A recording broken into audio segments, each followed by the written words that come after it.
நம்ம தலைவர் super star Rajinikanth அவர்கள் படையப்பா பற்றி பேசிய அந்த வீடியோவில் படையப்பா 2 பற்றியும் பேசியிருக்காங்க. அதாவது நீலாம்பரி கேரக்டர் இந்த படத்தில் சாகும்போது அடுத்த ஜென்மத்திலேயாவது வந்து உன்னை பழி வாங்காமல் விடமாட்டேன் அப்படின்னு சொல்லுவாங்கள்ல.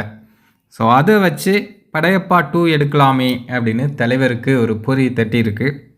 ஏன்னா இப்போது ஜெயிலர் 2.0 இந்த படங்கள் மாதிரி படையப்பா 2வும் எடுக்கலாமே அப்படின்னு யோசித்து இப்போது அதற்கான டிஸ்கஷன்லாம் போயிட்டுருக்கு அப்படிங்கிறத தலைவரே சொல்லியிருக்காங்க. ஆனால் அந்த படத்துக்கு டைட்டில் வந்து நீலாம்பரின்னு வைக்கலாம் அப்படின்னு ஒரு பிளான் பண்ணியிருக்காங்க. படையப்பா 2லாம் வந்ததுன்னா உண்மையிலேயே வெறித்தனமாக இருக்கும். ஏன்னா இப்போ நிறைய பேர் வந்து அந்த பழைய ரஜினியை மிஸ் பண்ணுறாங்க.